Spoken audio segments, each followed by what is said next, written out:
Federal Executive Council okays Infrastructure Development Fund. We believe that this vehicle will be one of the major thinking outside the boxes solution to our infrastructure gap. Abuja State Government receives released Riga children, 6 receiving treatment.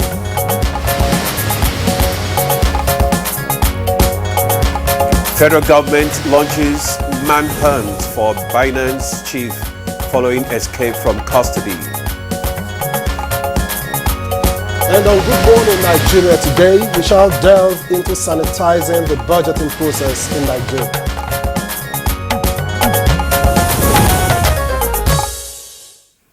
Participatory governance is one aspect of democracy that seems underplayed in Nigeria. Since 1999, maximizing opportunities in governance have been limited, and one key area of alienation is budgetary issues. And that is because budgeting in Nigeria is seen as an exclusive preserve of the executive arm of government, especially as it concerns budget preparation and implementation, with the legislature participating during the approval and audit stages. And in the pursuit of sustainable development and equitable growth, the budgeting process serves as the lifeblood of a nation's economic governance. Indeed, Ademola, but in the Nigerian context, this vital process has often been marred by inefficiency, opacity, and allegations of corruption, hindering the realization of its transformative potential. Therefore, our focus on today's program is therefore to address these systematic challenges and pave the way for a more transparent and accountable fiscal regime. Absolutely, Ademola, and by identifying and addressing the root causes of malpractices and mismanagement, we aim to instill confidence in the budgeting process as a catalyst for national development. That's right, Victor. Through a holistic approach that encompasses legislative reforms, institutional capacity building, and enhanced public participation. Not to forget also that the National Assembly last Wednesday gave an accelerated consideration and extended timeline for the implementation of the 2023 Supplementary Appropriation Act to June 30, 2024. That's true. Now, according to the Senate Majority Leader, Okpeyemi Bamidele, the extension of the supplementary budget timeline became necessary to empower all ministries, departments, and agencies, NDAs of the federal government that received allocation in the budget to complete the execution of their projects before starting new ones. And so, in a very short while, we will be introducing experts on the program that will take us through the budgeting process, highlight the pitfalls, and redefine the norms and practices governing budget formulation, execution, and oversight in Nigeria. And furthermore, they will be articulating the role of stakeholders, government agencies, civil society organizations, private sector, and citizens in realizing our collective vision of a more transparent, accountable, and inclusive budgeting process that will pave the way for national prosperity. I am Ademola Adeoye. Welcome to the program. And I am Victor Azume. I also welcome you to today's program. As always, Good Morning Nigeria is broadcast live from Abuja on the network service of the NTA. We will have the regular complimentary segment in the course of the program, which is the newspaper review, but that is after Elizabeth Omori has served the morning news as beautifully as she looks. Hello, Elizabeth. Good morning, gentlemen. Thank you so much, Victor, for the compliments, and thanks for joining us on the morning news. The Federal Executive Council has approved the setting up of a renewed hope infrastructure development fund to bridge infrastructure deficit in the country. This is one of the outcomes of the Federal Executive Council meeting this Monday at the State House. We believe that this vehicle will be the one of the major vehicle and major thinking outside the boxes solution to our infrastructure gap. And we believe, hopefully by the special grace of Almighty God, that Mr. President will launch this fund after the Honorable Minister Economy Planning and Budget will have done the supplementary budget that will take care of all these critical projects. The United Nations has assured the National Drug Law Enforcement Agency, NDLEA, of its support to succeed in its mandate of curbing substance abuse and trafficking in Nigeria. The assurance was given by the Deputy Secretary General of the United Nations, Amina Mohammed, when she paid a courtesy visit to the Chairman and Chief Executive Officer of NDLEA, Brigadier General Mohammed Buba Marwa, retired at the agency's headquarters in Abuja. While commending the NDLEA boss, the UN Deputy Scribe said the global body is willing to enhance the impact of the agency.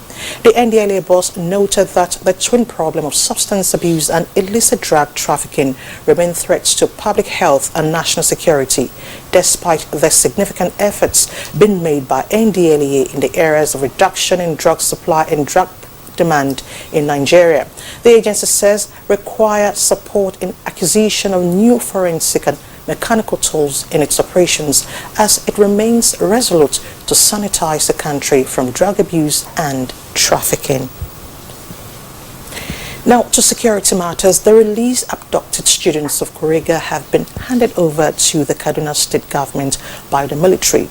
The GOC-1 Division, Nigerian Army Kaduna, who handed over the children, says out of the 137 released students, 6 are still receiving medical attention at an army medical facility in the state.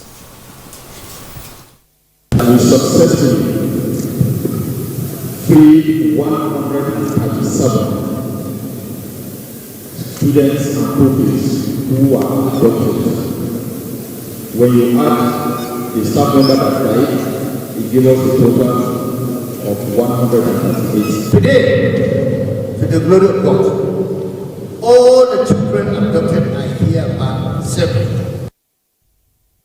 Meanwhile, the federal government has assured that it has launched a manhunt for the suspect in the ongoing criminal probe into the activities of Binance in Nigeria, Nadim Anjadwala, who escaped from lawful custody in the country. Minister of Information and National Orientation Mohammed Idris gave the indication while fielding questions from State House correspondents on the developments.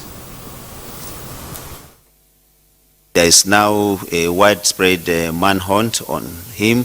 The Interpol has also been contacted, and government is optimistic that this individual will be brought to book very soon. And those who were charged with the responsibility of keeping him in custody have also been arrested. It doesn't matter whether the man is here or anywhere in the world. As long as we have Binance, there is no way they will escape the compliance matter that we file against them. In other news, former head of state General Yakubu Gowon has tasked President Bola Tinubu, who is the chairman of ECOWAS, to heed the calls on member states in uniting the sub-region by working with the new members of Nigeria's Academy of International Affairs to measure up to several challenges confronting the West African sub-region and the Sahel. General Gowon made the call at the inauguration and investiture ceremony of the Academy in Abuja.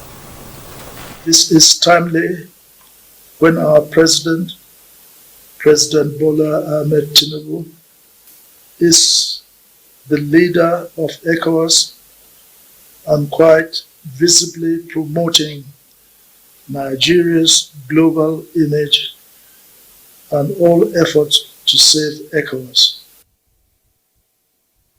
And those are the news highlights for now. Good Morning Nigeria continues with Ademola and You're welcome back. You're still on to Good Morning Nigeria on the network service of the NTA. Up next is the newspaper review. Stay with us.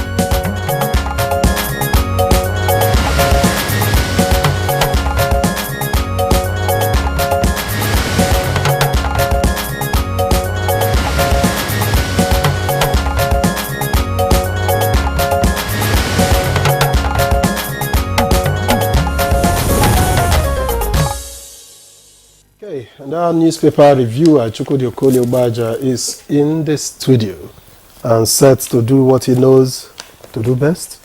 Hello, Victor.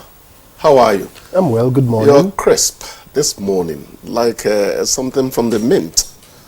Thank you. No wonder somebody said your shoes were dazzling his gaze, you know. Debola, how are you?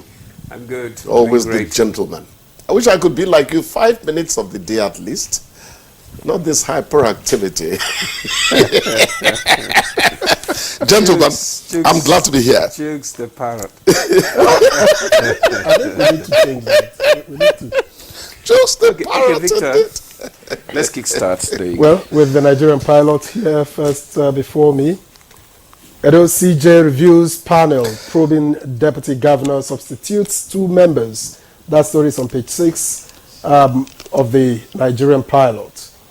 FG splashes millions of naira on innovative civil servants. That's on page 9. The screaming headline here, banditry. FG invites Gumi for interrogation. 4 Riders says controversial Islamic cleric is not above the law. That invitation follows his statements on abduction of 280 pupils, teachers in Kaduna.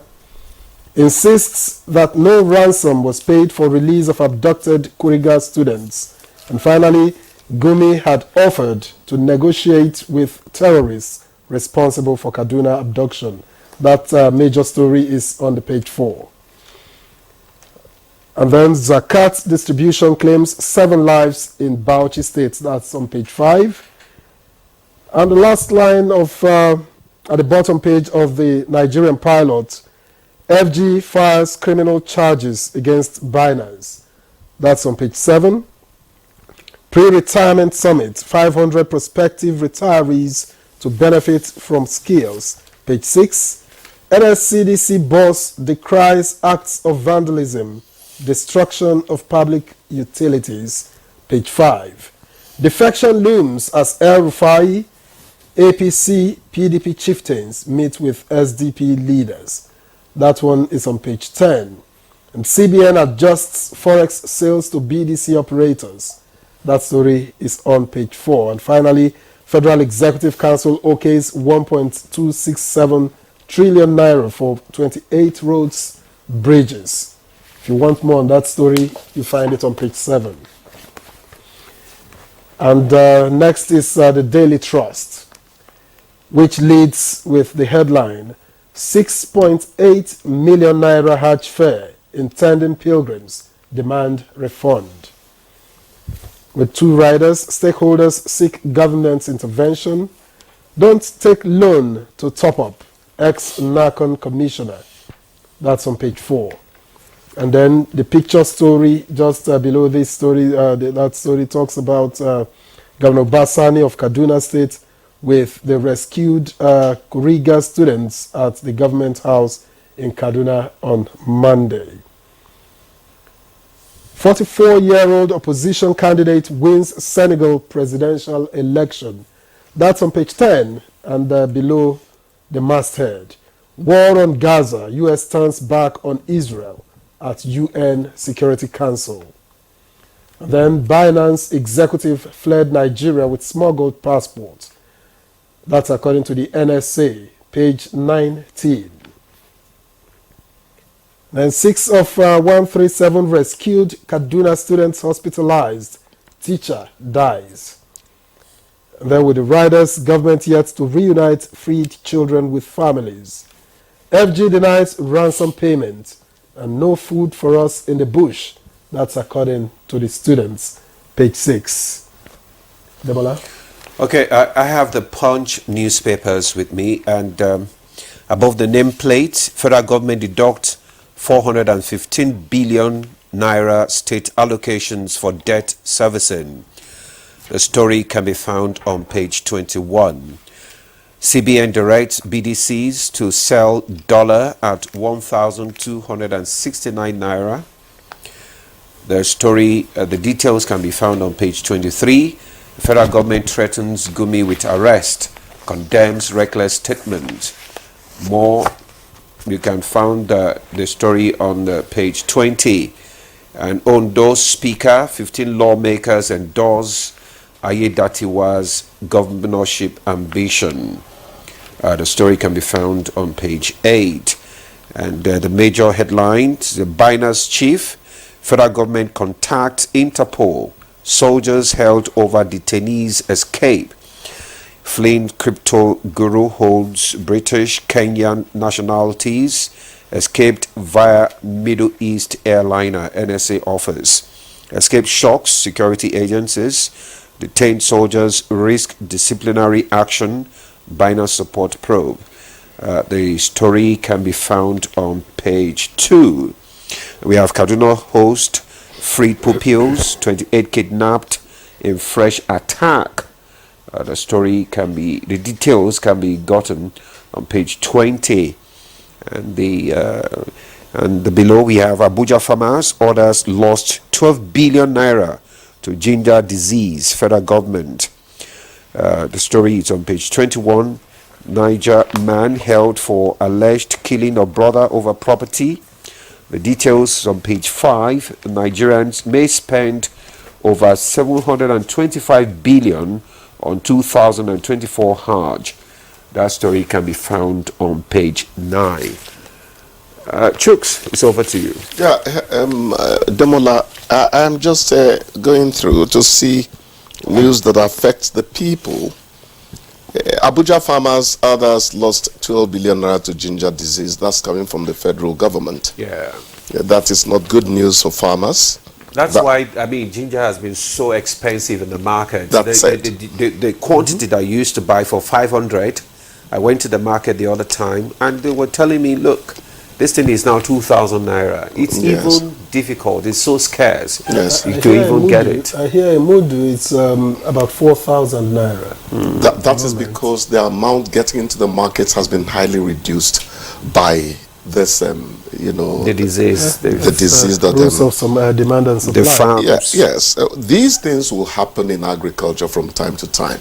You might even see diseases that were not known prior to the time. It's mutation of the things that cause some of these diseases and all that. So what we have to do is to be proactive in terms of our research into agriculture and how much to help the farmer. That's a very important thing to consider. I was saying just the other day that my simple calculation, I'm not expert in these matters, but my simple calculation is that if you really want to make quick cash for a country, it's the agriculture of that country you actually invest a lot of money into. Because the harvest time is relatively short for certain things. I keep telling people that the reason farmers in these parts, Abuja, into the north and all that, seem to be richer than farmers in the south is that farmers in the south will be there with the cassava that requires at least 10 months, 11 months. The yam that requires at least 8 months. While people plant groundnuts here, harvest in 3 months. Plant maize, harvest in 3 months. Plant potato, harvest in 3 months. Plant groundnuts and beans, harvest in 3.5 months. So these are the things. So you study the geography of a place, know what kind of input to help them make. And I think we need to do a lot concerning the storage facilities.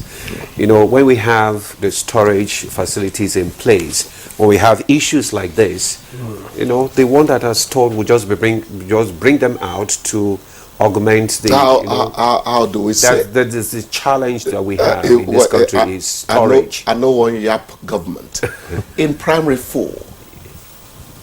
As in 1964, we were reading about government's plans to give storage facilities to farmers. About 7 months to my 67th birthday, we are still hoping that the farmers will have access to storage. So it doesn't quite make sense. All those perishable products we see, tomato particularly, can actually be, but without steady electricity, how do you do that? So it's more of an infrastructure thing, you understand? But you see, any time I see anything concerning farming, agriculture, my heart lights up and I pray that farmers will get a better deal. They are getting better prices now. When I was in the village farming then, that's in Iseluk, apart from the fact that my cassava would rot away after some time, in the ground there, we were not getting good prices. So I'm happy that farmers are getting good prices. But while they jubilate, they go to buy other things, they lose that money because the inflation is an all-round thing. You understand? Reaction. Yeah, that's what it is. It's a wind that blows no one good. The escape of the binary binary finance man, it's one of those things that happen and you say, hey, what sort of impression are we trying to create in the world? Fine. The holy month of Ramadan is something that you should use to show love and understanding to adherents of the faith and all that. But that he was allowed to go and pray from there, certain things started happening, for crying out loud. Wasn't there, weren't there people in the environment security people who were supposed to monitor him and all that? And the excuse that he carries multiple passports and all that. No, there are things you don't say.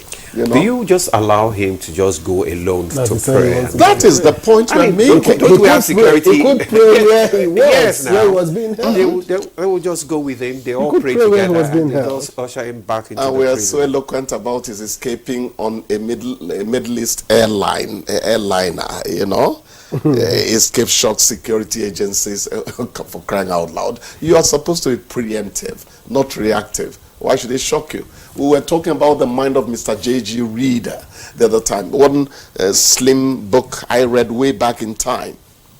They asked Mr. Reader, how is it so easy for you to catch criminals? He said, to catch them, I begin to think like them.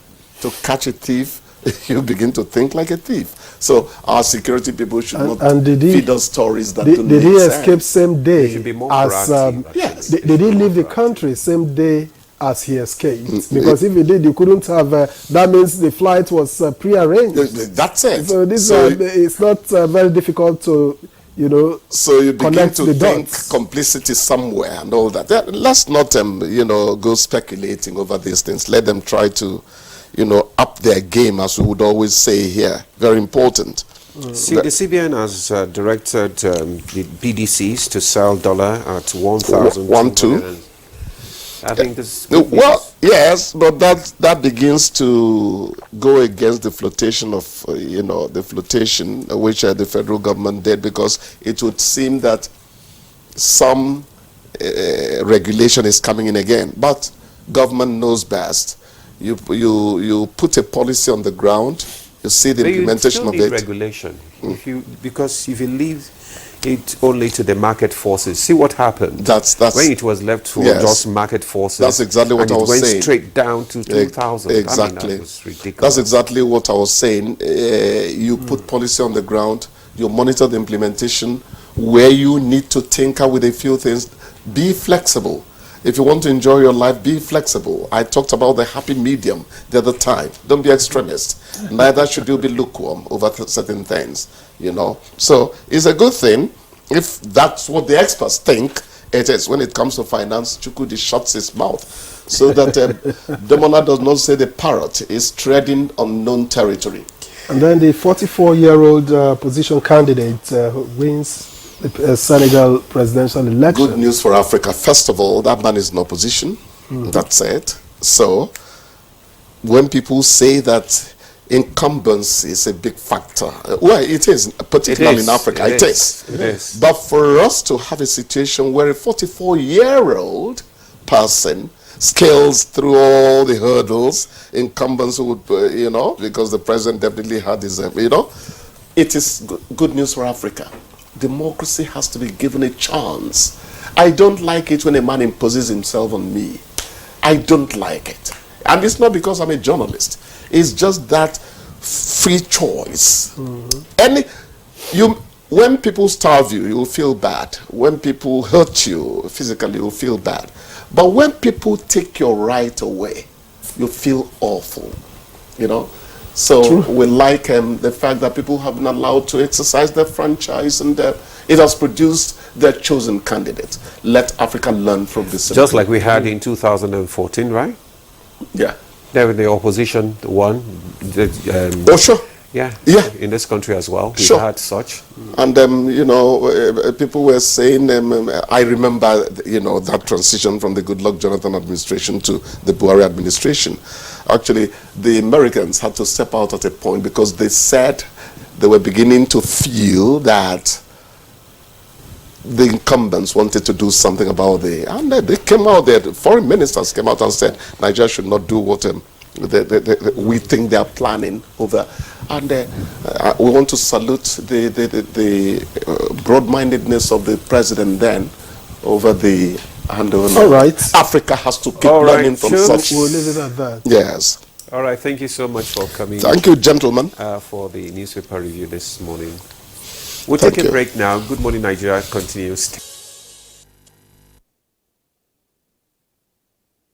Of the NTA.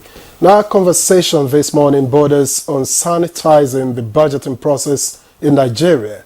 And to set the tone for this conversation, here's a background report by Oyeyemi Ajayi. Budgets are government's most important economic policy tool, which translates a government's policies, political commitments and goals in decisions on how to use revenue to meet the country's competing needs. Budget process therefore refers to the stages through which government initiates, consider and approve budget proposals. Budget process is carried out within the budget cycle, which is a complete set of events occurring in the same sequence every year and culminating in the approved budget. The basic stages include budget preparation, defense, approval, implementation, and presidential assents. Recently, budget padding has found its way into the country's budget process lexicon. It is a situation when the budget is made bigger than the original estimate through an increase in the initial prepared fund or the introduction of new funds into the budget. It has found its way into the public budgets through the inclusion of additional projects beyond what was originally submitted. The motive in most cases is corruption, but sometimes it could be genuinely done to assist a ministry in meeting fresh challenges that occurred after the submission of the original budget. However, padding of the budget in most cases is said to be a way of funds embezzlement if the budget is eventually approved. Analysts say the major implication of budget padding is inflation, as it promotes a culture of open corruption. Some experts believe that padding cannot outrightly be out of place, especially where there are problems with competing needs in the face of dwindling revenue. But when corruption via siphoning or embezzlement begins to set in, it becomes a source of concern. Hence, strict measures must be put in place to curb or quell resurgence. Some have said that there is the need for laws against padding, which must be implemented fully to serve as deterrent to incorruptible minds. With this, what more measures should be introduced to ensure that the budget process is sanitized? What concerted efforts should be put in place to genuinely sanitize the budget process? These are some questions guests will be answering shortly. Thank you, Oyeyemi Ajayi, for that background report. And to discuss sanitizing the budgeting process in Nigeria, I have the pleasure of welcoming here in the studio Azubike Nwokoye, Food and Agriculture Program Manager, Action Aid Nigeria. Welcome to the program. Thank you. All right. And also joining us from our Jos studio is Dr. Abel Daniel Ochigbo, Deputy Clerk, Administration House of Representatives between 2020 to 2022, and currently President CEO of a consultancy firm as Creativity Management Consultant. Dr. Ochigbo, you are welcome. And good morning. We have also been joined from our Kaduna studio. Okay, no Kaduna yet. We have been joined via Zoom from Lagos by Iniobong Hussein, Head Research and Policy Advisory, Budget. welcome to Good Morning Nigeria. Yeah, good morning, and thanks for having me. Okay, let's kickstart our conversation this morning from Jos studio, where we have Dr. Abel Daniel Ochigbo. Dr. Ochigbo, what do you think are the current challenges facing the budgeting process in Nigeria, going by these all issues of padding and all these factors of lack of fiscal integrity and all that? What do you think actually is the current challenges that we are facing?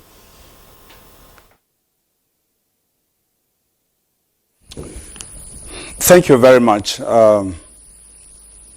Let me say a few things as we start. Number one, we must agree that there's so much of misinformation that goes around about the budgeting process, particularly within the Nigerian system. Secondly, I want to say that there are a number of so many intricate details about the budgeting process beyond what people know as the main phases of budget preparation, budget approval, and presidential assent. Thirdly, let me say that, and this is very important, the pose has always been that the Nigerian budgeting process, is it just a technocratic process or is it a political process? Much of what we know today as budget padding, I remember the last time in 2016 when the padding lexicon was introduced into the Nigerian budgeting system. At some point, we found it very difficult to actually agree on what was meant by padding. Most people will want to believe that padding means, yes, a budget was passed and figures were added to it. Particularly within the context of the recent hoopla and media hype about padding. We had stories of 3.7 trillion, added to the budget. But if you follow the trend and the news about what will happen later on, you will now understand that when the Senate went into plenary and the senator who made that allegation, I think if you watched very well and if you had everything, you will see that there was a kind of tepid disclaiming of the issues that were originally painted across overseas media and so on. So at some point we have to really find out what really do we mean by padding. But I can say this, that I haven't found where the Senate or the House of Reps at the joint sitting said, this is the budget we passed, and we have seen another thing in the public space. So I come back to the fact that we really have to understand that is the budgeting process a technocratic process or a political process? Now let me end by saying this. I will come to it later on when you ask me some other questions. Now, nobody is claiming that the budget has always been a perfect tool. No. That's why I said there are so many intricate details. But don't forget, the same National Assembly we are talking about has the powers of the purse. Secondly, the same National Assembly has the powers to regulate its own activities. Now, there were allegations, oh, some senators got this, some got that, and so on. But if you went around what they said, it was all part and parcel of whatever they do as an internal system. And I can tell you very quickly that every year, once the budget is introduced by the federal government and is sent to the National Assembly, part of those details I'm talking about is that from the presiding officers to the least senator or the least member, there are a number of guidelines that are adopted and they cascade all through. And lawmakers are all briefed properly and from the beginning to the end. So when it finishes and we begin to hear all these stories about padding, about this, we need to agree exactly as to what we are talking about. But as to say that, yes, let us improve the entirety of the system, yes. We've had issues about constituency projects, and I don't think these are the things that people are arguing about. The ICPC and so on have always given reports, and nobody is, that's a different thing entirely. But when we carry all these things and we say it's about padding, and then I think the international image we bring to ourselves, and don't forget, I've said, the budget is not a perfect document, but I think we need to know exactly what we are saying. But it's not perhaps what many people are thinking. The budget is not as simple as people think, that you just take a budget and you add figures on and it's in the public space and everybody is implementing it. No. So let me stop here for now. Dr. Chibo, thank you very much for your opening remarks. So much about budget padding and the lack of it. If I recall correctly, I do know that when that lexicon, as you put it, was introduced by the executive themselves, and what they meant at the time was perhaps that, figures were updated, and then the legislature says, look, what we do is to say, okay, more is needed here, less is needed here, and we adjust. So it's neither here nor there, but let's get back in the studio where Azubike Nwokoye is, smiling or chuckling now.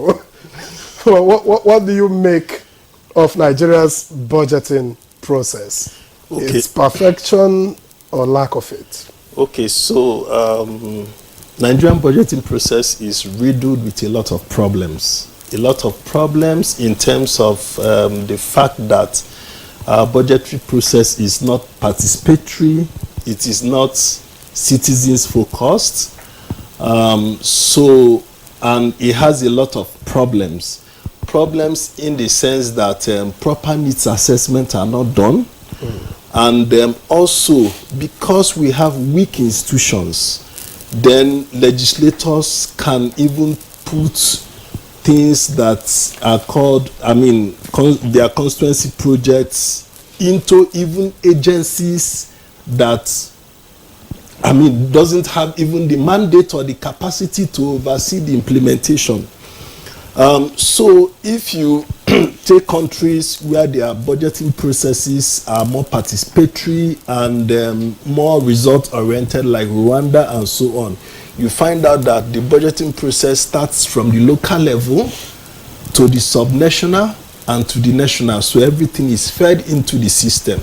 So even the constituency project, it shouldn't be when the executive has submitted the budget, then you now add that on. No, it should have come with the executive budget in the first instance. In other words, you would have been able to convince the executive to take it on board. Yes, then it should actually be to those agencies that have those mandates, because how can you have transformers in Ministry of Agriculture? You understand? I'm just giving an example. How can you have building of a polytechnic in maybe a research institute that does not have anything to do with a polytechnic, not a Ministry of Education, and it is not even the Ministry of Works that is handling it. So it's riddled with a lot of issues.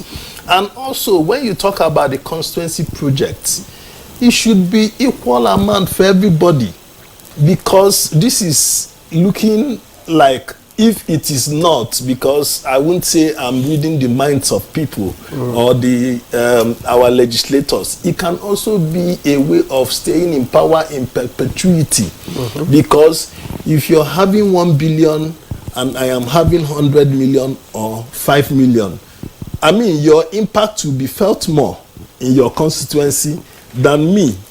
So people will always, that means you have, and funny enough, some years, about four years ago, we were implementing a project as Action Aid on scrapping corruption, and we worked with ICPC to track many of these projects. We came across a whole lot.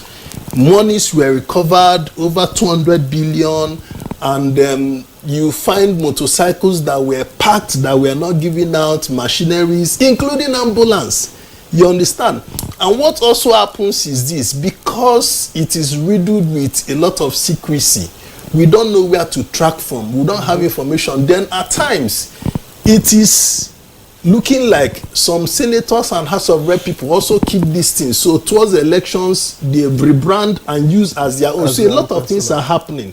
We cannot run away from the truth, but the truth is that our budget process is not participatory. There is no needs assessment. There is no, the citizens don't own it. And for us, it is the waste of our commonwealth in terms of how we do all these things. And from analysis that will be ongoing and conversations, you find out that these projects are likely not to be implemented. You know, you hear the former president Obasanjo also say most times it's riddled with corruption, they don't implement and so on. He said it, and that's the truth, because at times you find that maybe 30% is implemented out of the whole deal. Some ways, some odd pocket it, and some ways it is even the same legislators that their companies are awarded the contract indirectly, a lot of things. So the thing is this, at this time in our nation where we are struggling with economic hardship and living crisis, the budget process needs to be more transparent. The budget process, we need to have value for money, for investment. You would have heard the number of boreholes and people doing analysis of how much it was in terms of the amount. It's crazy. We shouldn't be in hunger crisis as a country. You know, if it is value for money, you will see cost being cut down. You know, but I don't know. The budget process is elitist.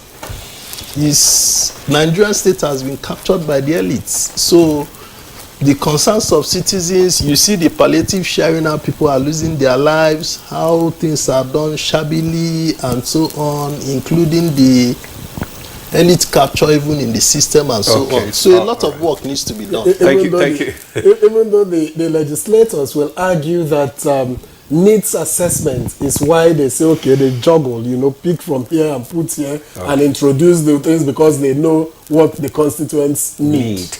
Okay, thank you so much, Azubike, for your opening remarks there. You have told us that the budget process is riddled with a lot of irregularities. Now, joining us, I think our Kaduna studio is ready now. Professor Yushua Ango is the Professor of Finance and Entrepreneurship. He is also the Deputy Vice Chancellor, Academic, Kaduna State University. Glad to have you join us on Good Morning Nigeria, Professor Ango.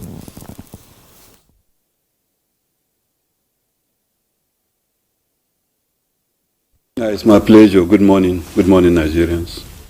Thank you, Professor. Well, we are talking about the issue of sanitizing the budget process in Nigeria, just like some of our guests have spoken, that the budget is riddled with a lot of irregularities. It is not transparent. You don't have citizens' participation. And like Dr. Ochibo said, we don't even know whether it is technocratic or political in our budgeting. So how can we ensure that budget allocations are transparent and aligned with national development priorities?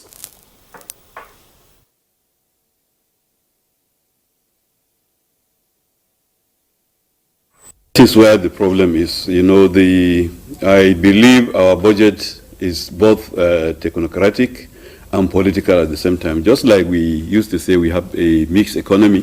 So we have a mixed budget system, you know, a framework which is neither here nor there. And obviously and clearly, this is not the best, you know, global best. When you look at the way budgets are done all over the world, this is not what you find. Budget is supposed to be a simple process that usually comes after certain assumptions are agreed. You know, especially for us here, the basic thing usually is to say what will be the likely production of oil, how much what will be the exchange rate, how much are we likely going to be selling our petroleum and all that, those assumptions, and then inflation and all those assumptions. Those are the normal things.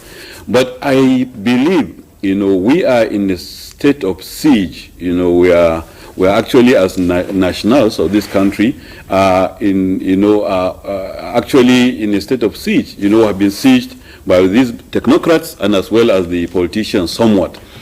Because what is happening is that ideally, what we should have is to look at the national interest. What are those goals for which we want to achieve?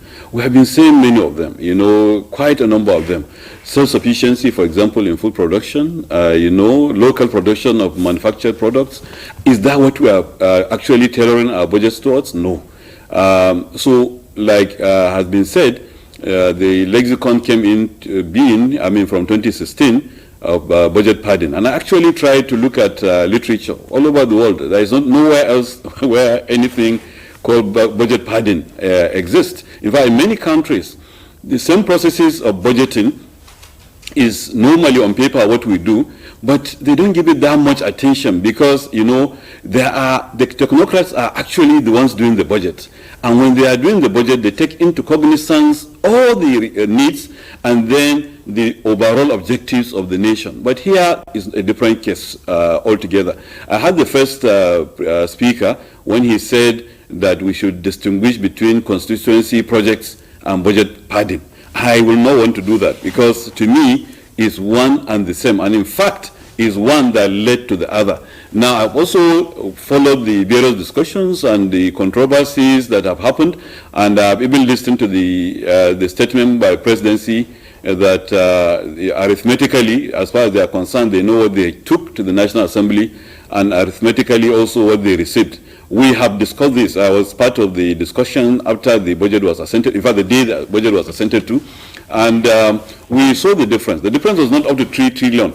But what happens in padding is that you reduce some and you add some. And that's what happened basically. And in adding some, is all tailored towards constituency, quote and unquote, projects.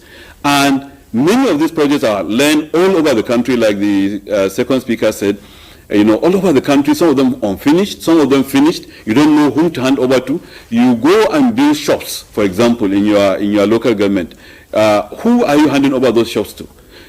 At the end, they become private property of the legislator, whether he is in government or after he left government. You are building a skill acquisition center. Who is taking over that? You are building clinics, for example, which are desirable. But then the local government there, which is supposed to send staff, to man or equip the place, is not taken into consideration. So they didn't know about this, so they didn't plan for it. They didn't have staff that will come and actually man or equipment that will be put in that hospital. All that these people are concerned is what they get out of it. Let us tell ourselves the truth. And it doesn't matter how the international community see us, because I heard the first speaker saying we are like more or less, exposing ourselves to ridicule. We are exposing ourselves. If our legislators will continue to do this, if our politicians will continue to do this, then we are exposing ourselves. Let us do the right things. It's in the name of constituency or so-called constituency projects that people insert projects. I have seen, for example, a particular project, a constituency project by one of our legislators that went all the way he's a representative member in Kaduna, a local government in Kaduna State, but went to Dusama, Federal University Dusama, and said they put a budget there for a remedial school, to be established in his local government, to be manned by Dusama. When, of course, we have federal universities here in Kaduna, we have institutions here that could do it. So all of this is just corruption. We can call it anything we want to, but the truth of the matter is there is no difference between constituency projects and budget padding. All right, Professor Yushao Ango, thank you very much for your opening remarks. I'm sure that will elicit further comments from other guests. But let's head to Lagos, where we have been joined via Zoom by Iniobong Hussein, who is Head Research and Policy Advisory at Budget. Now, let me ask you, what is exactly do you consider wrong with our budgeting process? What are the exact guiding principles that we should look to when the nation's budgetary process begins so that we get it right? Thanks for that question. And I mean, your previous speakers have, spoken to some of the issues I would throw more light on. But I would just like to take it from the top. So a budget is basically supposed to be a planning tool for development. It's one that, government uses to communicate their political commitments, aspirations, right, into how resources will be raised and spent. A budget should reflect the needs and preferences of society. And your national budgets are supposed to be congruent with your national development plans. And Nigeria went through a painstaking, expensive process of, developing a national development plan that was supposed to run from 2021 to 2025. Clearly articulated policy objectives, right, that over those 5 years, if resources were deployed, adequately, efficiently, we had set out some development goals we're going to achieve by 2025. But the way and manner in which we have allocated resources over that period does not suggest that those clearly identified, clearly articulated development goals would be achieved. And why do I say this? Even if the framers of the Constitution granted the National Assembly the powers of the purse, the appropriation powers, I would not think that it was within their imagination that there would ever be any time when the National Assembly hijacks the executive budget proposal of the executive. Why do I say this? A budget of 27.5 trillion naira was submitted to the National Assembly, I think in November last year. And in the process of reviewing the budget, a budget of about 28.7 trillion naira was passed. When we took a cursory glance at that budget, it would seem that the National Assembly had included over 7,400 projects, right, with a cumulative value of 2.2 trillion naira into the budget proposal that was submitted by the executive. Now, at face value, it would seem that the budget proposal that was submitted to it was raised by just 1.2 trillion naira. But in actual fact, the National Assembly created fiscal space for that 2.2 trillion naira by reducing the debt service, the proposal for debt service that was submitted to it by 220 billion, and reducing the budget proposal of government enterprises by 850 billion, creating that additional 1 trillion to the 1.2 trillion that it had raised the budget by. Now, if you look at the nature of these insertions, these are, like your previous guests have said, these were insertions that, number one, are outside the scope and the mandate of most of the agencies where these projects were placed to be implemented, are outside the scope of the federal government in terms of, is duly assigned roles and functions. So you see the federal government trying to drill boreholes in local communities. You see the federal government trying to install street lights. There's a new obsession for the installation of street lights and boreholes across the entire budget. And you wonder, you drive along the length and breadth of the entire country, and there is no evidence that the resources that we have spent in installing, street lights and boreholes over the last 3 years, right, are resources that we have gotten value for money. You see the federal government building community town halls. You see the federal government buying vehicles for traditional rulers. In fact, it looks like the budget has now become a tool for solving family problems. People are using public funds, mind you, the bulk of which is borrowed to tar roads to their personal houses. People are using public funds to actualize pledges that they have made in church. I mean, the Federal Cooperative College of G River has an allocation to build an Anglican church. You have agencies of government that have allocations as high as 500 million naira to build ultramodern VIP toilets. And you ask yourself, how does this in any way suggest that all of these resources, like I had said earlier, mind you, the bulk of which is borrowed, will result in any kind of development? The answer is a complete no. Now, if we come to some of the issues raised by the senator who made that allegation. Now, what was behind all of this was that usually year in, year out, the budget is usually segmented into like 4 main sections. So you have statutory allocations. These are statutory transfers to specific agencies of government. So agencies like the NDDC, like the Northeast Development Commission, the National Assembly, TED Fund, and the likes. You now have the allocations to ministries, departments, and agencies of government. You have allocations to government-owned enterprises. Then you now have a block vote for TED Fund. Now, what happened with this year's budget was the 25 trillion naira that the senator had alluded to was the allocations for breakdowns of the MDAs of government, inclusive of the NDDC, the NEDC, the Public Complaints Commission. But what accounted for that 3.3 trillion naira that, in quotes, he said was padded was the budget of the GOEs, the National Assembly's budget, the National Judicial Council's budget, INEC's budget, and TED Fund. And this was because there was no, and up to date, there is no breakdown of the budget of these entities.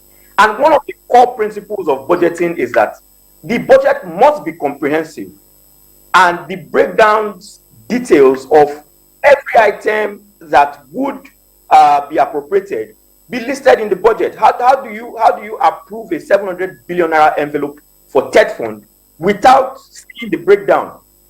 We've been, allocating huge funds to TED Fund in the last couple of years.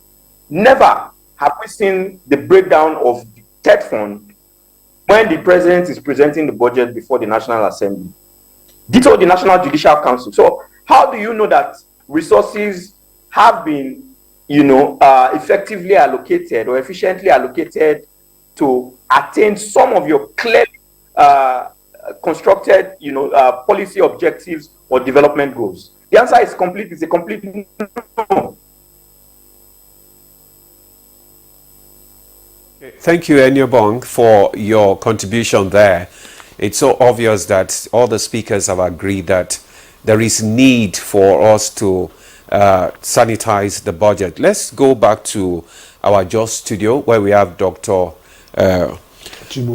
Ochibo. Dr. Ochibo, you have listened to all the contributions, and it seems that all our guests, all of you, have the same view concerning the issue of budgeting in this country, the issue of non-participatory by the people, and the fact that most of the time it is more political than it is in the interest of the nation.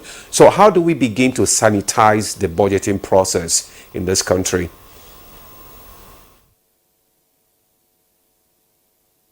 Thank you very much. And thank you for that summary that you just gave. Yes, I agree. We are all basically tending the same line. But I still insist that we should be very careful about the use of semantics.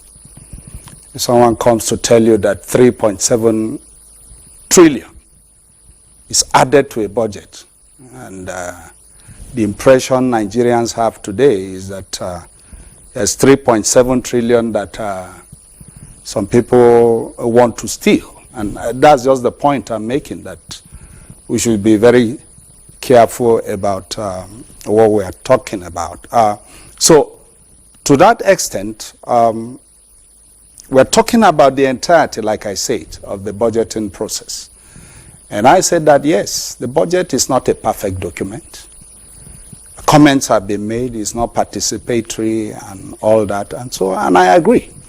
If we are coming to discuss constituency projects, we'll discuss constituency projects and we'll itemize the things that are wrong. Points have been made. Why do you carry a project to an agency that has no mandate? Nobody will defend that. And I'm in line with all that. Now, yes, so what do we do? Now, let me say this. We've always recommended in the National Assembly while I was there, and I think a number of groups have also made this point, there needs to be a pre-budget engagement between the government and the National Assembly. This point has been made year in, year out. The lack of that pre-budget engagement is such a big problem. Now, and let me tell you the feeling of most lawmakers. There's this thing we call the 2 versus the 469. And I've always had this argument. There are only 2 members of the executive who are elected, the president and the vice president. And the lawmakers will tell you that we have 360 of us and we have 109 in the Senate and the other in the House. We are the representatives of the people. Why do you come to us, you bring a budget, we have no input, and, at the end of the day, 2 people, of course, you have the retinue of public officials who do the budget, but the fact they always talk about is that we are the representatives of the people. Give us a say. Let us talk about what our people need. Now, that is one. In 2008, I remember, the National Assembly initiated a process. And I remember I was in a team who went around the country to talk about inclusive budget. The country was divided into zones, and representatives came, and reports were, made. Now, whatever became of that, I can't tell.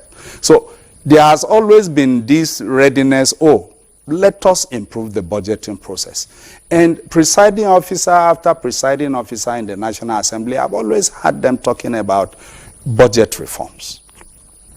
Even up to the 9th Assembly, there has been all this talk about legislative agenda. And when you go to the issue of appropriations, you see that there are all kinds of aspirations as to trying to improve the budget. So this is a challenge and we are all in it. So overall budgetary process, yes, everybody agrees, just like we are doing here in this forum today, that there is a need to improve this entire process.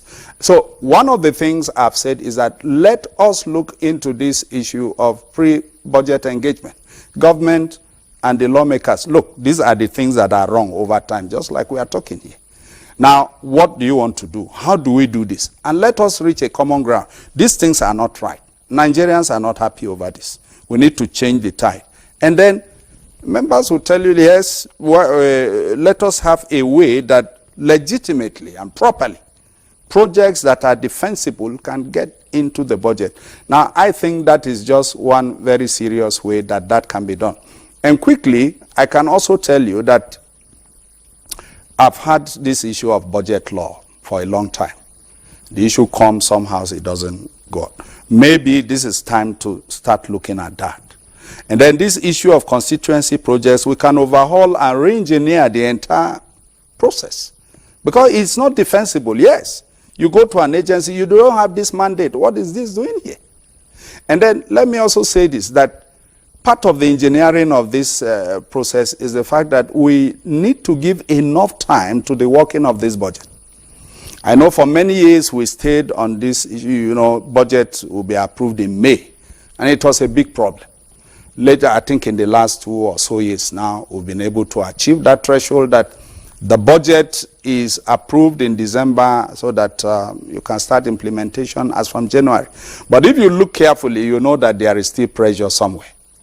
And when you don't give enough time for this budget to be done, then we begin to now start asking ourselves, the technocratic process, are we really doing it properly? So let us give ample time.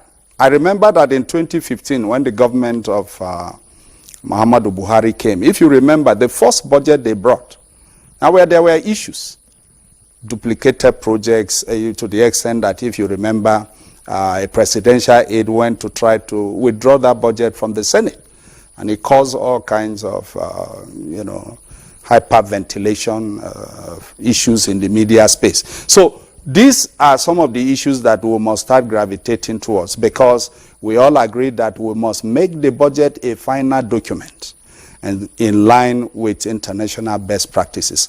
And when the professor was talking, he said it's not just about, international best practice. No, I was not saying that we should do wrongs and cover just because we want to defend ourselves in the international space. But the fact remains that we must grapple along with the international community. But the point I was making is, don't tell people outside the country that we have stolen 3.7 trillion from our budget.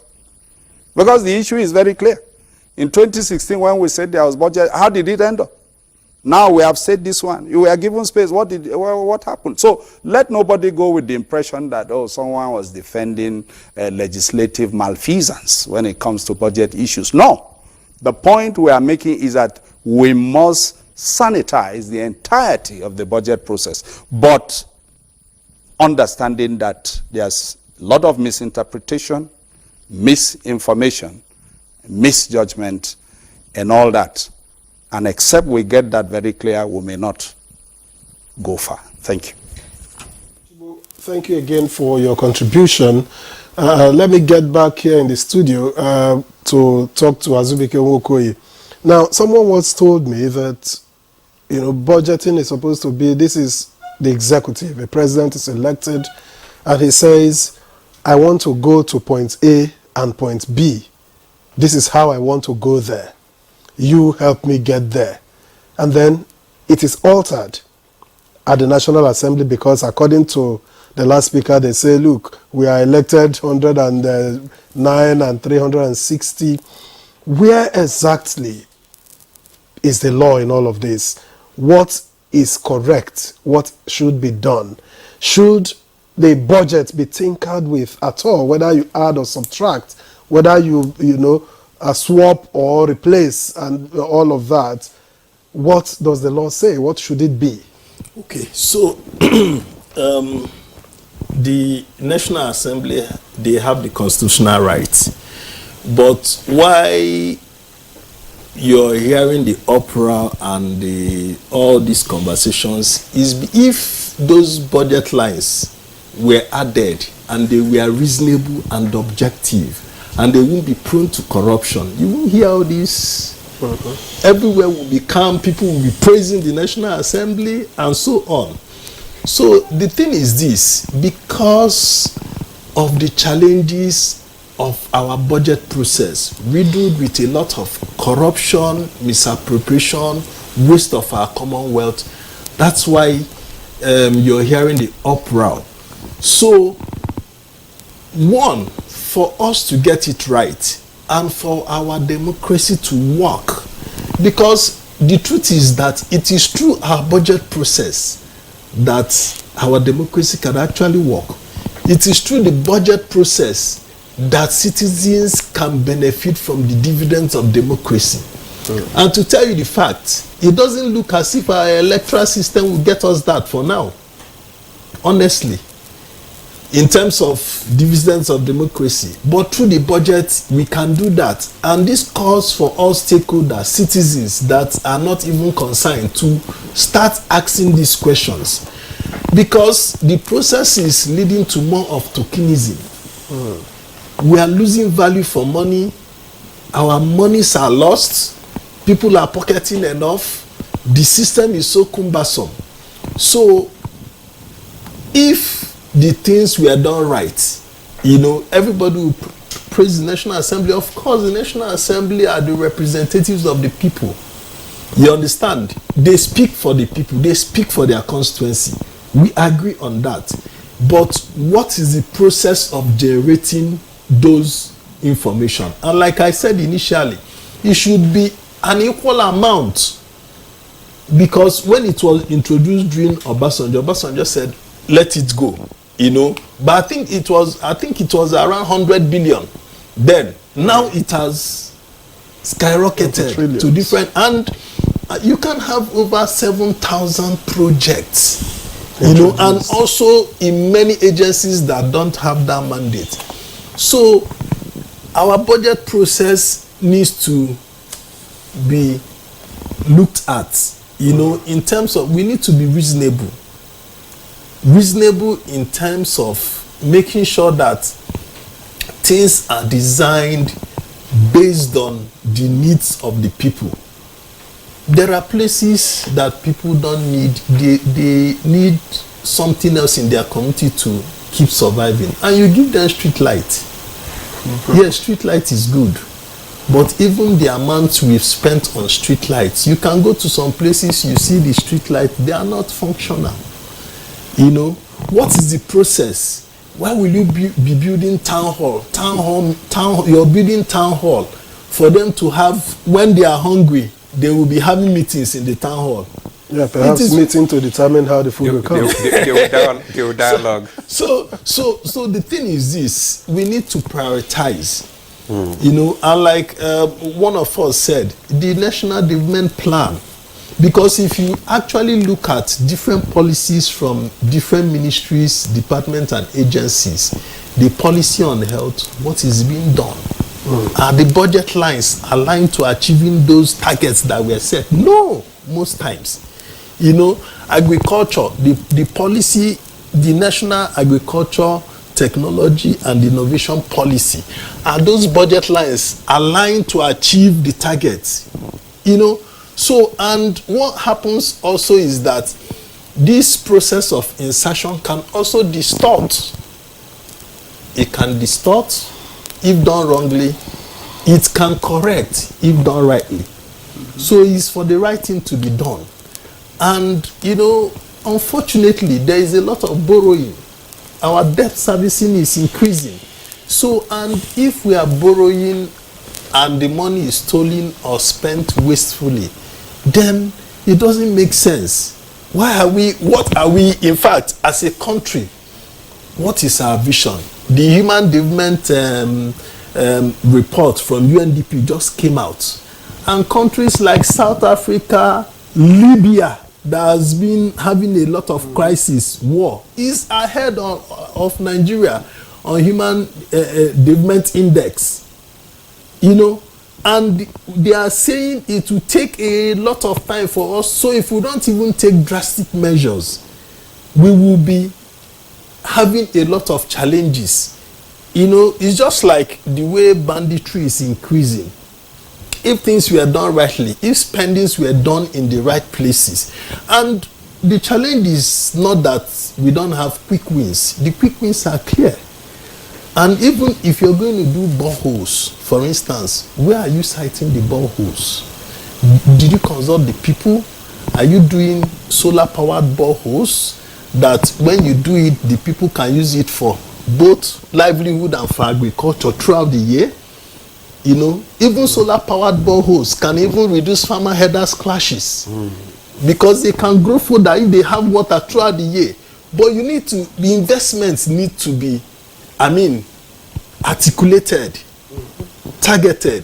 Stakeholders, citizens needs to be consulted from the grassroots. For the budget process to work, it has to be a consultation from the grassroots, from the local to the state, then the national, and there should be alignment between states and national. The state governors are getting more monthly FAC allocation now. What are they doing with the resources? Question. You know, what are they doing? And the same way the federal budget is riddled with a lot of wahala, it's the same way that the state's budget are riddled with wahala. In February, we were looking at a state budget from one of the states, and we find out that the other previous year the thing was reported 100% spent, and you can't see anything that was done on ground. You know, so there is a lot of problem. Is it Ministry of Water Resources, both at federal and state level? Is it health? A lot of things. And you know, like I said initially, it's about elite capture, and it is also lack of humanity, lack of conscience. You know, because the thing is this: if you have a conscience, there are some things you wouldn't do. You know, or at times you even reflect about Nigeria and you're wondering, are these things intentional to keep people in penury, so that when it comes to election, whatever they give you, because you hear during elections some people will say, even if it is 500 now, let me take it now, this is the only thing I'm benefiting over the years. So it's crazy. Thank you so much, Azubike, for your contribution there. You've spoken so much about the need for the budget, because the budget, like you said, it's where we get the dividends of democracy. That is where the dividend of democracy is realized. And most of our budget is targeted towards elitists. So thank you so much for that. Let's bring in Professor Ango in Kaduna studio into the conversation again. Do we have Professor Ango? Okay, so we have Professor Ango, bringing Professor Ango back into the discussion. We're looking at the issue of sanitizing the budgetary process in the country. And like Dr. Ochigbo said, that there is need for pre-budgeting engagement. And like Azubike also said that the budget must be made to at least meet the dividends of democracy. Now, from your own perspective, how do we begin to involve or engage the civil society groups, the media, and other stakeholders in helping to ensure that the budget is actually sanitized?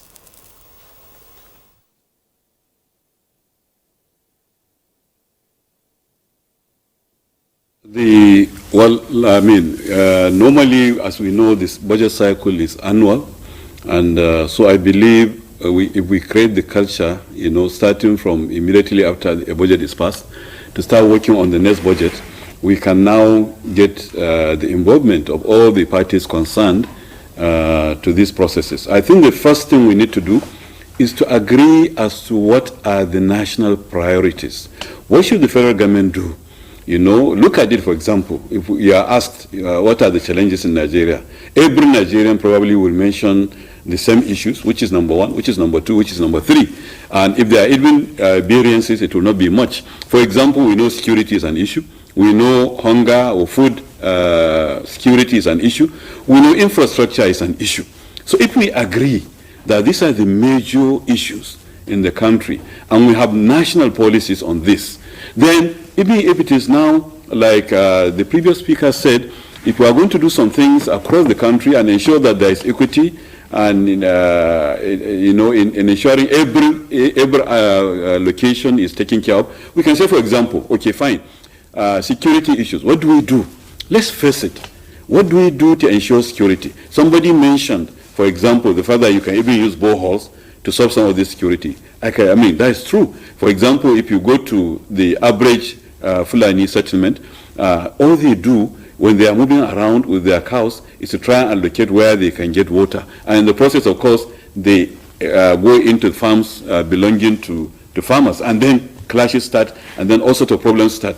Now, if we know that is a problem, and we want to solve their problem, what does it take, for example, to go, to say we have a national policy in the next 3 years, in the next 4 years, in the next 5 years, we want to ensure that every settlement has sufficient potable water, including farmers and especially livestock farmers. If that is a policy, and we agree that is a policy, then that is taken care of. Now you bring in the legislators, because they are representative of the people. We have no doubt about that. They have been elected duly by the people, so they should know who among their people, who should be, why it should be prioritized, which one should come first, which one should come second and third.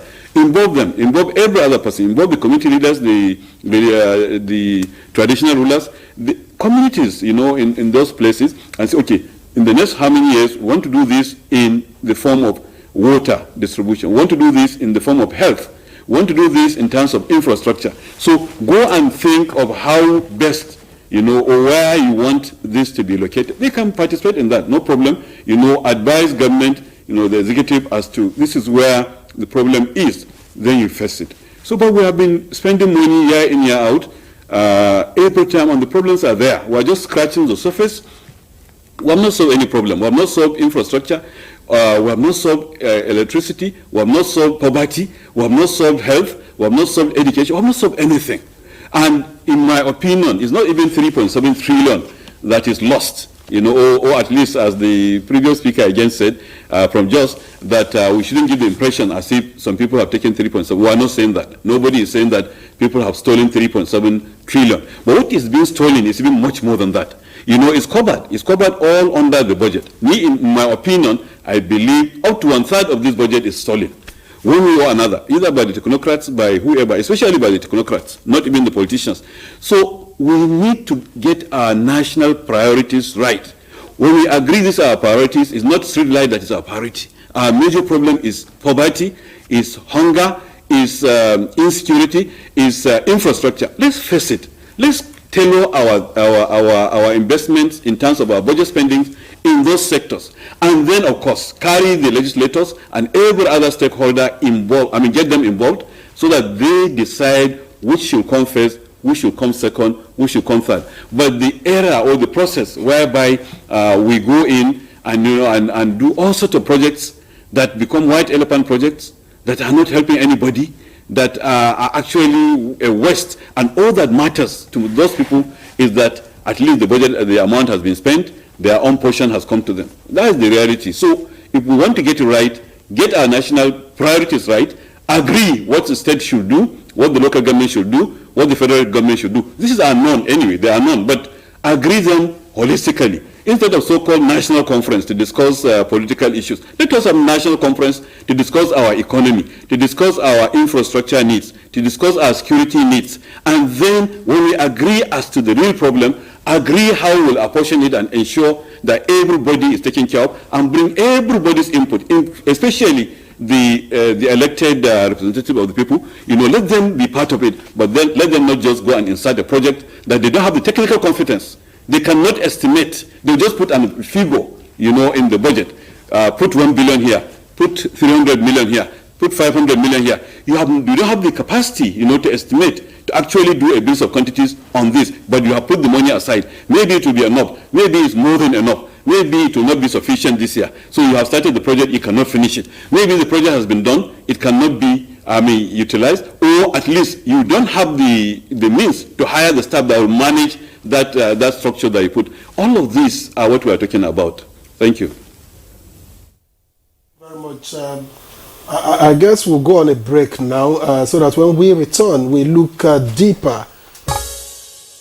Yeah, welcome back.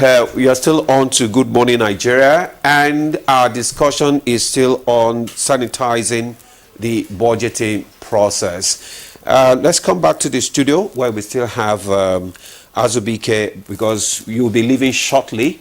And before we went on break, Professor Ango was stressing the need for us to prioritize, the priorities when we are doing our budgeting in this country.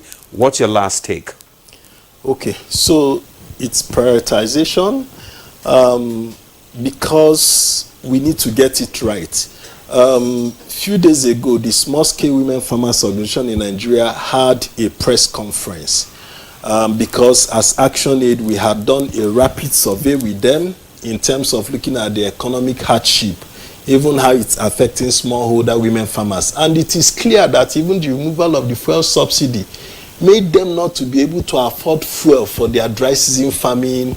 Cost of input is high and a lot of things, which we are likely to also have the impact very soon also in terms of even food shortage. You would have heard the Kadir Harmonize report talking about 30-something million Nigerians to face acute hunger in the next few months. So what we were saying is, for now, why don't federal, states, and local governments stop every spending on any area and just focus on agriculture and security? Because, for instance, if you do infrastructure, I mean, we need to be alive to use the infrastructure. And also, if you do an analysis of the spendings, also you find out that many of the infrastructures are also elitist. Big airports and so on. Around that Sokoro there, they were scraping roads that even, you know, that there was nothing wrong with the road. So those are the issues. So we need to prioritize. We need to get it right. We need to ensure that the budget process, both at the local government, at the state and the federal level, is participatory. You know, in terms of budget preparation, you do citizens consultations properly and needs assessment before even the call for circulars, so that the call for circulars will be based on, those priorities that have been identified, and those priorities should be backed with evidence so that we can have value for money. And like Prof also said, you don't just estimate. You need to have at a level of, the real cost, and maybe you can add some small contingency. And also, in terms of even the statutory transfers, they should be breakdown. You know, you can't transfer to an agency without a proper breakdown. So the citizens and most states also don't even have their budgets online. They tell you it's a secret document and so on. So we need to change the way we do things in terms of the budget process. Thank you very much. Azubike Wokoye, Food and Agriculture Program Manager, Action Aid Nigeria. Thank you for coming on Good Morning Nigeria. Thank you. Thanks for your contribution. Victor. All right, we head to Lagos now, where Inyobong Usen is. And I just want to build on a couple of things that I have been able to pick from the conversation so far. We've talked about a lack of transparency, you know, talking about opacity. The need to, you know, open up, because when there is no transparency, then there is suspicion, because you want to believe that something is fishy somewhere. And then how do we begin, apart from, you know, imbibing the culture of transparency in a budgeting process, how do we begin to prioritize in such a way that it takes care of the needs of the locals and not just the elites in, you know, rural, in urban communities? Yeah, thank you. I think we need to first start with articulating what exactly the role of the federal government should be. Because there are three tiers of government. You have the federal government, which is for, and the local government. Ideally, the federal government is supposed to focus on the broader development goals. The federal government is supposed to focus on defense, protecting the territorial integrity of the country, you know, providing power as well. And this is where, you know,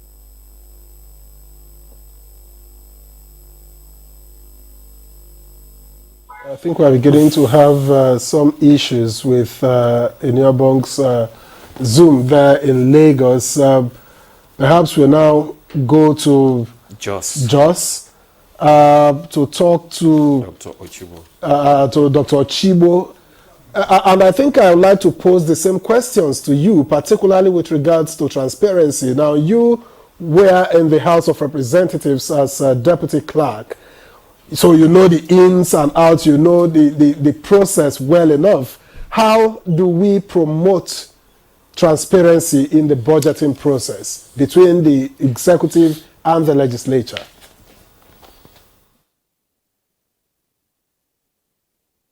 Thank you very much. Yes, we need to promote transparency within this environment of trust deficit. But let me say this. This is an all-inclusive process. Yes, the challenge is to government, the challenge is to lawmakers, but it's also for every Nigerian. Sometimes we are so bothered about the fact that constituents do not even understand who is a lawmaker. A lawmaker called me one time and he showed me a text he received from a member in his constituency. And I'm almost quoting verbatim. He said, I've been calling you for days. You are not picking my calls just because I asked you to pay the house rent for my family and to give me school fees for my children. We are waiting for you. You will soon need us. In fact, let me tell you, he started the text by saying you are stupid. That's a typical text sent to a Nigerian lawmaker.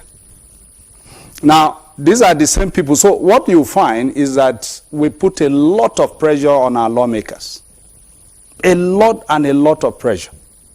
But, well, that's the job lawmakers are signed for, and it does not excuse the fact that we must do things properly. So this transparency process, this engagement between the lawmaker and government or the executive, the way to it is the fact that we must ethically reorient ourselves into a new regime of ethical reorientation or rearmament.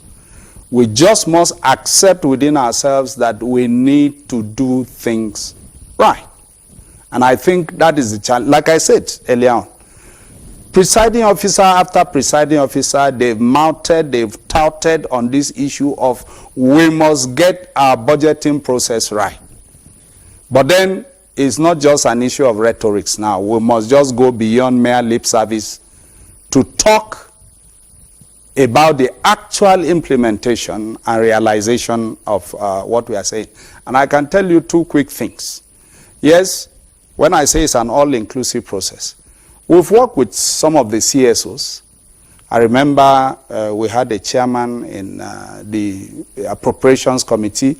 Every year there's an input made by one of these NGOs about the budget. And they will summarize for you their observations and so on, duplicated projects and so on. And during the budget, I said, go and make sure that we do not repeat the same mistakes. Yeah, this is a fact.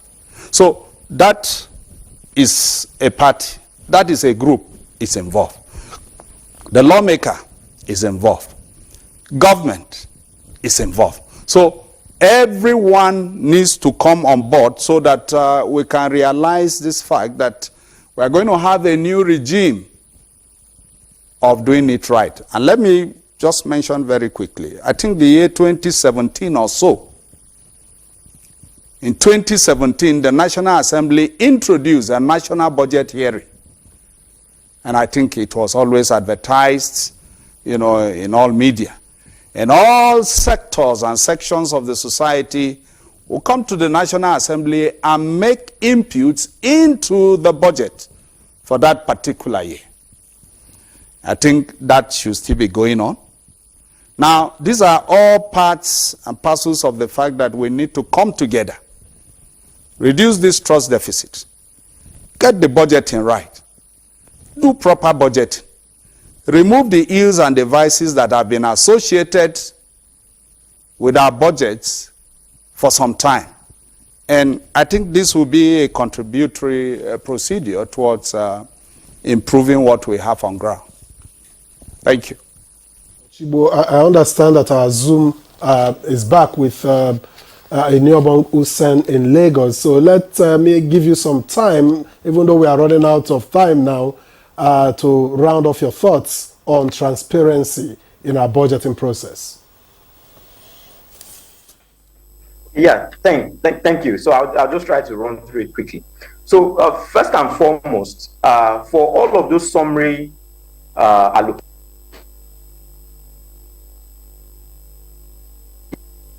I guess this is not meant to be, Debola.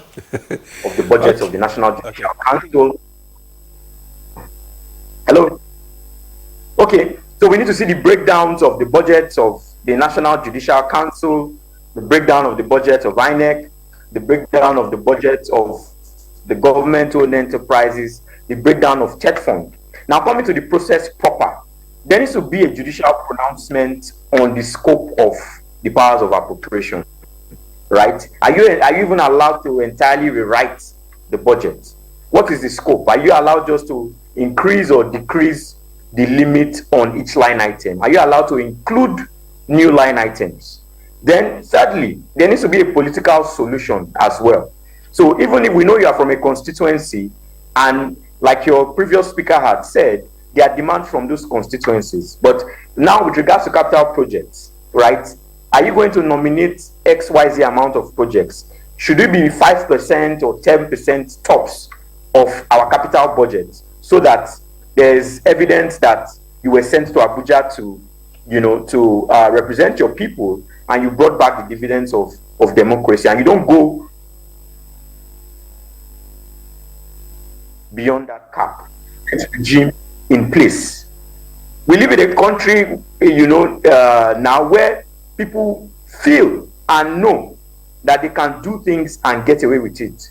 The first speaker spoke about constituency project. I've visited a hospital, a primary health care center in the constituency of a ranking senator at the moment.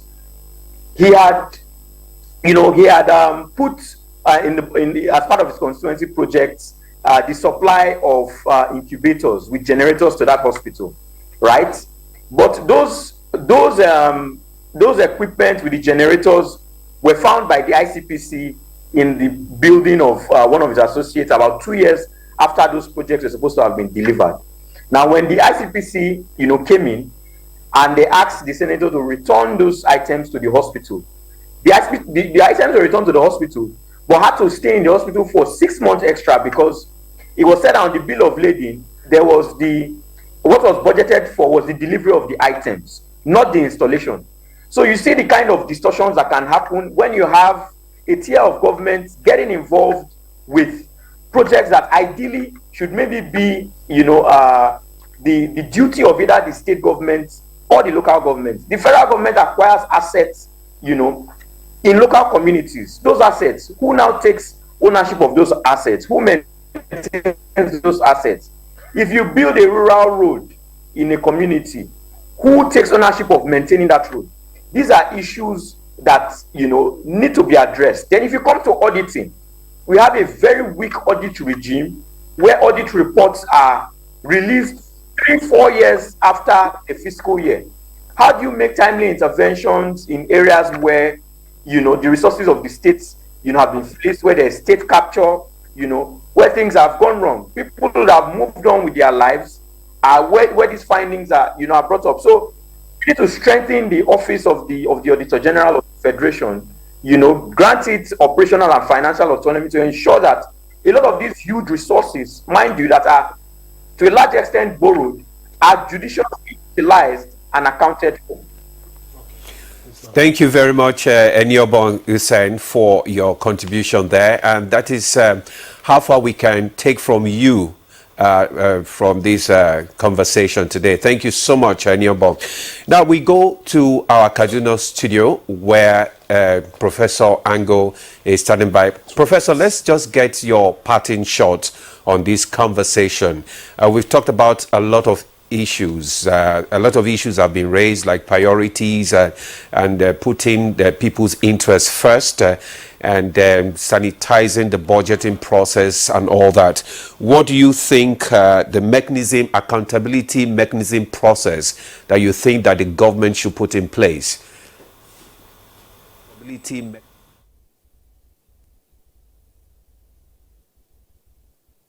I will call on because we don't have time, I'll call on the president in particular as the head of the executive to actually call for if you like, a workshop of some sort or an engagement that will bring in the legislature, the executive and the community and the general public, to try and look at how we do our budgets going forward. We know the legislature have the power actually to make these laws. They don't have to be a rubber stamp, that's how they say it, but we should try and agree on major fundamentals. Somebody in the budget office should please be responsible, or as many people as possible, to check, the framework, the template that we have, so as to reduce issues of duplications and arbitrary inclusions of things, into the budget. I want a situation whereby everybody is carried along, but the legislature should just be there to ensure that the right thing is done. They should not be the ones to insert things into the budget. Let us have some agreement. Let us agree as to what are our national priorities. Let us spend money in those priorities. Let us be accountable. Let us be clear and see clearly what is happening. And then that way, in addition to what has been said by our various, the various submissions made by our colleagues, let's see transparency. Let's see that we are actually making budgets that is actually going to help us and make us actually come out of the situation in which we are. Let us solve some of our major problems with our budgets. Let us avoid inclusion of all sorts of funds into the budget in the name of constituency projects, or in the name of the fact that we are representing our people. We want to see that our people are taken care of. Let us have national policies that will make sure every person is also taken care of. But then, of course, in that, the legislature as a principal stakeholder, plus other citizens of the country should make input, and that should be a continuous issue. Let us downplay the process of making budget to be the only major issue done by the National Assembly. They have a lot of things to do. Let them, because making budget appears to be maybe 1/3 or 1/4 of all they do. I think we can do better than that. Let them focus on other things and make our budgetary process more transparent for everybody. Okay, Professor Yushao Ango, Professor of Finance and Deputy Vice Chancellor Academics at the Kaduna State University. Well, thank you very much for your time and thoughts on Good Morning Nigeria. Let's also thank Dr. Abel Ochibo, former Deputy Clerk of the House of Representatives. We thank you for joining us and for your contributions. And that's Good Morning Nigeria for today. We'll see you tomorrow for another edition of the program. I am Victor, so join us again. And I am Ademola Adeoye. We appreciate